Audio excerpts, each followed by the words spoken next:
வார்த்தை தேவையில்லை வாழும் காலம் வரை பார்வை பார்வை மொழி பேசவே நேற்று தேவையில்லை நாளை தேவையில்லை இன்று இந்த நொடி போதுமே வேறென்று வித என்று வீழ்த்தூவும் மழை என்ற இதயம்.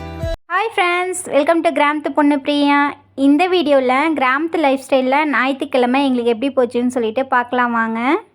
நம்ம வீட்டுக்கு சைடில் ரோஸ் பூச்செடி புதுசாக வாங்கி வச்சோம் இல்லைங்களா, 3 பூச்செடி வாங்கி வச்சோம். அந்த ஒரு பூச்செடியில் 3 பூ பூத்துருந்துச்சுங்க. நேற்று ஒரு பூ பறித்து நானே வச்சுக்கிட்டேன். இன்னும் 2 இன்றைக்கி காலையில் பாப்பா 2 பேரும் எழுந்துங்க பூச்செடியில் பூ இருக்கான்னு சொல்லிட்டு பார்த்தாங்க. 2 பூ இருக்கும். 2 பேர் போட்டி போட்டுட்டு ஆளுக்கு ஒரு பூவாக போய் பறிச்சிக்கிட்டாங்க. நம்ம வீட்டுக்கிட்ட ஆடு கோழி எல்லாம் இருக்கிறதுனாலங்க இது மாதிரி வலை கட்டி வச்சா தான் பூச்செடியெல்லாம் காப்பாற்ற முடியுங்க. இல்லைனா ஒரு பூச்செடி கூட விடாது, கோழி போட்டு நல்லா பறித்து விட்டுரும். அப்படி இல்லை அப்படின்னா ஆடு ஒரு இலை கூட இருக்காதுங்க செடியில், எல்லா இலையும் ஆடு கடிச்சிரும். அதனால் இந்த செடிக்கு பச்சை வலை கட்டி விட்டுருக்கேன். மீதி இருக்கிற செடிக்கெல்லாம் இந்த கோழி வலை கட்டும் இல்லைங்களா, அந்த வலை கட்டி விட்டுருக்கேன். ஒரு வாரமாக பயங்கர மழைங்க. நல்லா குளிர்ச்சியாக நல்லா சூப்பராக இருக்குது. ஏற்காட்டில் இருக்க மாதிரி இருக்குங்க. அது மாதிரி நல்லா சூப்பராக குளு குளுன்னு இருக்குங்க. வாசல்லாம் மழை பெஞ்சு பறிஞ்சே போச்சு. அந்தளவுக்கு டெய்லி மழை பெய்யுதுங்க. போன வீடியோலேயே பார்த்துருப்பீங்க, இந்த ஆட்டுக்கு இந்த தீவன பில் கொண்டு போய் தாங்க மாமா அந்த கால்கிட்ட அப்படியே அருவாள் கிழிச்சு விட்டுருச்சு. இருந்தாலுமே மாமா கட்டு போட்டு இந்த தீவன பில்லை கொண்டு வந்து நறுக்கி வச்சுட்டாங்க. இதில் காட்டில் கொண்டு போய் ஊனி விடணுங்க. ஒரு வாரம் மழை பெஞ்சது இல்லைங்க. நம்ம வீட்டுக்கு முன்னாடி இருக்கிற வாழைத்தோட்டம், நெல்லிக்காய் செடி எல்லாமே பார்க்குறதுக்கு ரொம்ப அழகாக இருக்குங்க. அந்த கலர் பாருங்கள் எந்த அளவுக்கு நல்லா பிரைட்டாக தெரியுதுன்னு சொல்லிட்டு பார்க்க அவ்வளோ ஆசையாக இருக்குங்க. இந்த க்ரீன் கலரை பார்க்கும்போது மனசுக்குள்ளே அவ்வளோ சந்தோஷங்க. அதை சொல்கிறதுக்கு வார்த்தையே இல்லை. அது என்னன்னே தெரிலங்க, அவ்வளோ சந்தோஷமாக இருக்குது. க்ரீன் கலர்னாவே நல்லா பாசிட்டிவ் வைப்ரேஷன் சொல்லுவாங்க. ஏதாவது காலில் முள்ளேறிடுச்சுன்னா கூட பச்சை மரத்தை பாரு நான் முள்ளே எடுத்து விட்டுறேன்னு சொல்லிட்டு சின்ன வயசில் எங்கள் அம்மாலாம் நிறைய சொல்லியிருக்காங்க. அதெல்லாம் பெருசானதுக்கு அப்புறம் தாங்க தெரியுது, க்ரீன்னாவே நல்லா பாசிட்டிவ் வைப்ரேஷன். அதை பார்க்குறப்ப நல்லா மெய்மருந்து அதை ரசிச்சிட்டு இருப்போம். அந்த நேரத்தில் முள் எடுத்தால் கூட தெரியாதுன்னு சொல்லிட்டு அப்படி சொல்லுவாங்களாட்ருக்குங்க. இன்றைக்கி எங்கள் வீட்டில் மீன் குழம்பும் மீன் வறுவலும் தாங்க. நம்ம வீட்டுக்கிட்ட வச்சுக்கிற ரோஸ் பூச்செடி, இந்த வீடியோ ரோஸ் பூச்செடி வாங்கின அன்னைக்கு எடுத்த வீடியோங்க. கிராமத்து சைட்லாம் இது மாதிரி ரோஸ் பூச்செடி மழை பெஞ்சிச்சுன்னா போதுங்க, வண்டியாக நிறையா கொண்டு வருவாங்க. அந்த பெரிய மினி ஆட்டோவில் கொண்டாடுற செடியெல்லாம் கூட அந்தளவுக்கு பூ பூக்கிறது இல்லைங்க, அந்தளவுக்கு தலையிறதும் இல்லை.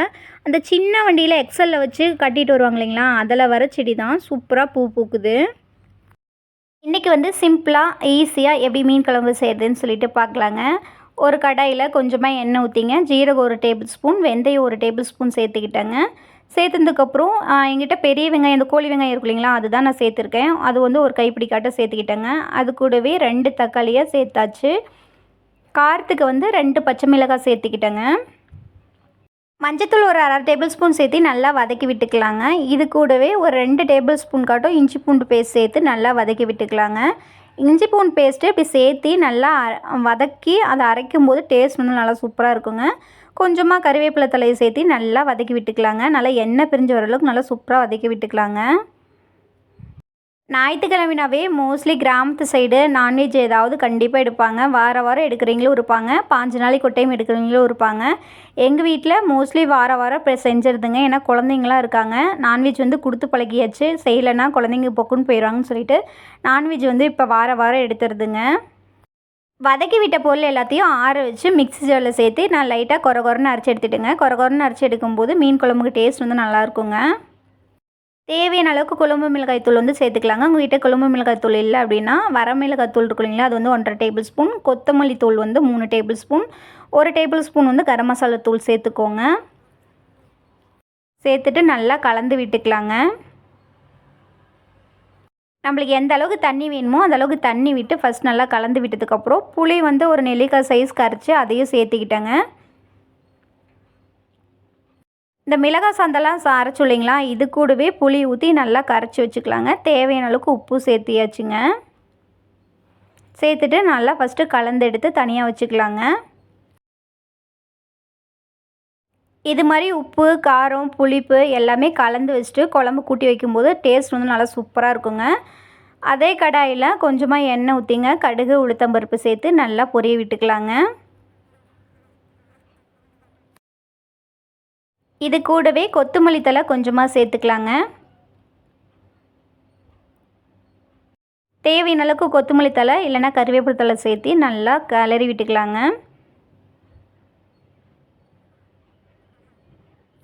கொத்தமல்லி தழை நல்லா வதங்கினதுக்கு அப்புறங்க நம்ம கரைச்சி வச்சுருந்த சாந்தை ஊற்றி நல்லா கொதிக்க விட்டுடலாங்க. நல்லா ஒரு கொதி வரட்டுங்க.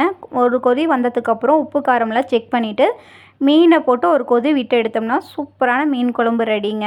இது எந்த மீனாக இருந்தாலுங்க இது மாதிரி ட்ரை பண்ணி பாருங்கள். டேஸ்ட் நல்லா சூப்பராக இருக்கும். நல்லா கொதி வந்துருச்சுங்க.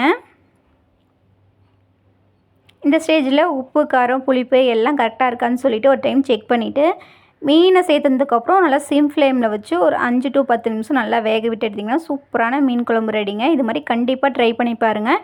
இட்லி தோசை எல்லாத்துக்குமே டேஸ்ட் நல்லா சூப்பராக இருக்கும். அதுவும் இன்றைக்கி வச்சு இன்றைக்கி ஈவினிங் இல்லைனா நாளைக்கு சாப்பிட்டோம்னா டேஸ்ட் வந்து இன்னுமே நல்லாயிருக்குங்க.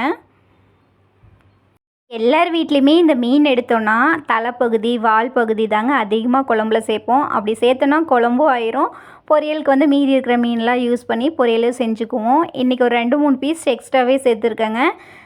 ஏன்னா குழம்பு நாளைக்கு வச்சுருந்தோம்னா கூட குழந்தைங்களுக்கு அந்த பீஸ் எடுத்து கொடுக்கும்போது நல்லா விரும்பி சாப்பிடுவாங்கன்னு சொல்லிட்டு 2-3 பீஸ் வந்து நல்ல பீஸு போட்டிருக்கேன்.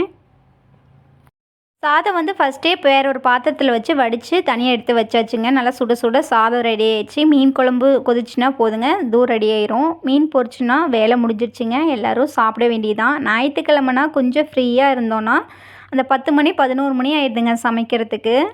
எங்கள் வீட்டில் குட்டீஸ்க்கு ரொம்ப பிடிச்ச கறினா மீன் தாங்க. மீன் தான் இவங்க நல்லா விரும்பி சாப்பிடுவாங்க. எங்கள் வீட்டு குட்டி பையனுக்கு மீன்னா ரொம்ப பிடிக்கும். அம்மா மீன் அம்மா மீனுங்கிற மாதிரி சொல்லிகிட்டே இருந்தான்.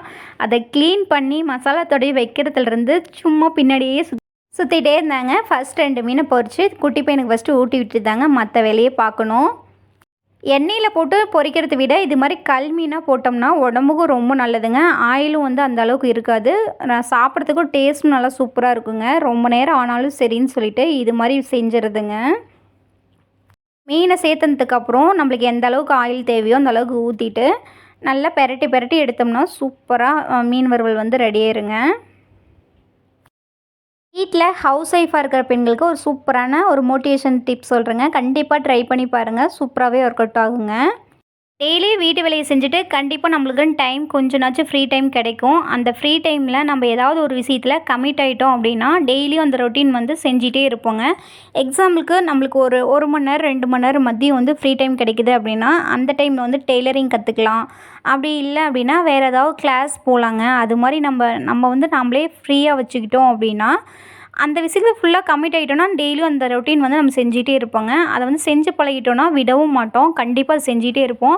பெண்களோட மைண்ட் தாட்டே நம்ம அவ்வளோ சீக்கிரம் எந்த விஷயத்தையும் நம்ம கமிட் ஆக மாட்டோம். எந்த விஷயமே நம்மளுக்கு பிடிக்காதுங்க. ஆனால் ஒரு விஷயத்த நம்ம பிடிச்சி லைக் பண்ணி செஞ்சப்போ அந்த வேலையை ஃபுல்லாக முடிச்சுட்டு அதை ஃபுல்லாக கற்றுக்கிட்டு தாங்க அந்த இடத்த விட்டு வெளியே வருவோம். அது மாதிரி நீங்களும் பர்டிகுலர் டைம் ஒதுக்கி இந்த நேரத்தில் இந்த வேலையை முடிக்கணுங்கிற மாதிரி மைண்ட் செட் பண்ணி வச்சுக்கோங்க. இதை வந்து நம்ம கேதர் பண்ணிட்டோம்னா நம்மளுக்கு இது யூஸ்ஃபுல்லாக இருக்குங்கிற மாதிரி கண்டிப்பாக இருக்குங்க. நம்ம கற்றுக்க வேண்டியது வந்து நிறைய இருக்கும். அதை கற்றுக்கிட்டோன்னா நம்ம மைண்டும் ஃப்ரீயாக இருக்கும். அந்த டைமில் நம்ம தேவையில்லாத யோசிச்சுட்டு நம்மளை நாமளே வந்து தாழ்வாக நினச்சிக்குவோம். நாம் வந்து இவ்வளோ தான், இதுக்கு மேலே நம்மளால் எதுவுமே செய்ய முடியாதுங்கிற மாதிரி நம்மளை நாமளே ரொம்ப குறைச்சி எடை போட்டுக்குவோங்க. எக்ஸாம்பிளுக்கு வந்து நான் என்னை பற்றியே சொல்கிறேங்க. நான் வந்து 3 குழந்தைங்கள பார்த்துட்டு சமைச்சிட்டு வீட்டு வேலையெல்லாம் செஞ்சுட்டு இதை மட்டும் என்னோடய வேலையாக இருக்காத. கூட வந்து ஆடும் கொஞ்சம் இருக்குங்க. ஆட்டையும் பார்த்துட்டு ஆட்டை மட்டும் பார்த்துக்கிறது மட்டும் என் வேலையாக இருக்காது. அந்த ஃப்ரீ டைம்லேயுமே ஒரு 1/2 hour டைம் கிடைக்குதா அந்த டைம்லேயுமே யூடியூப்க்கு வீடியோ எடுக்கிறது, அதை வந்து எடிட் பண்ணுறதுங்கிற மாதிரி இப்படி போயிட்டுருக்குங்க. இது வந்து நம்மளுக்கு ஒன் டைம் வந்து சீக்கிரமாக வந்து அமௌண்ட்டு கிடைக்குதா அப்படின்னா அப்படியும் இல்லைங்க. எப்போயா இருந்தாலும் நம்மளுக்கு கண்டிப்பாக இந்த வந்து அமௌண்ட் வந்து கிடைக்கும். அந்த அமௌண்ட் வந்து நம்மளுக்கு ஃப்யூச்சரில் கண்டிப்பாக யூஸ்ஃபுல்லாக இருக்குங்க. ஃபஸ்ட்டு வந்துங்க ஒரு 2-3 மீன் பொரித்து குழந்தைங்களுக்கு வந்து போட்டு கொடுத்தாச்சு. குழந்தைங்க நல்லா மீன் பார்த்து எடுத்து சாப்பிட்டுக்குவாங்க. மீன்லாம் பொரித்து சாப்பிட்டதுக்கப்புறம் பார்த்தோம்னா பயங்கர மழைங்க. பார்க்கவே அவ்வளோ சூப்பராக இருந்துச்சு. காற்று பாருங்கள் எந்த அளவுக்கு அடிக்குது. எந்த அளவுக்கு காற்றடிக்குதோ அந்த அளவுக்கு மழையும் வருதுங்க. மழை பெஞ்சு நின்னதுக்கப்புறங்க நம்ம வீட்டு வாழைத்தோட்டத்தில் வந்து தண்ணி நின்றுச்சுங்க. அந்த வாழைத்தோட்டத்தில் வந்து ஒவ்வொரு துளி மட்டும் மழை துளி வந்து விழுந்துட்டு இருந்துச்சு. இந்த மழைத்துளி எப்படி விழுந்து அது ஃப்ரெட் ஆகி போகுதோ அதே மாதிரி தாங்க நம்மளுக்கு வர பிரச்சனை எவ்வளோ இருந்தாலும் சரி, அந்த பிரச்சனை வந்து ஒரு சில நாளில் வந்து காணாத போயிருங்க. அதனால எந்த பிரச்சனையாக இருந்தாலும் சரிங்க, ரொம்ப ஃபீல் பண்ணி அதுக்காக வந்து ரொம்ப நம்மளை நாமே குறைச்சி எடுத்து போட்டு ட்ரெஸ்ட் ஆக்கிட்டு இருக்க வேணாம். கொஞ்சம் ஃப்ரீயாக வச்சுக்கோங்க. எந்த பிரச்சனையாக இருந்தாலும் சீக்கிரமாக முடிஞ்சிருங்க. இந்த வீடியோ பிடிச்சிருந்தா லைக் பண்ணுங்கள், ஷேர் பண்ணுங்கள், கமெண்ட் பண்ணுங்கள். ஓகே பாய்ங்க. நெக்ஸ்ட் இன்ட்ரெஸ்டிங்கான வீடியோவில் பார்க்கலாம்.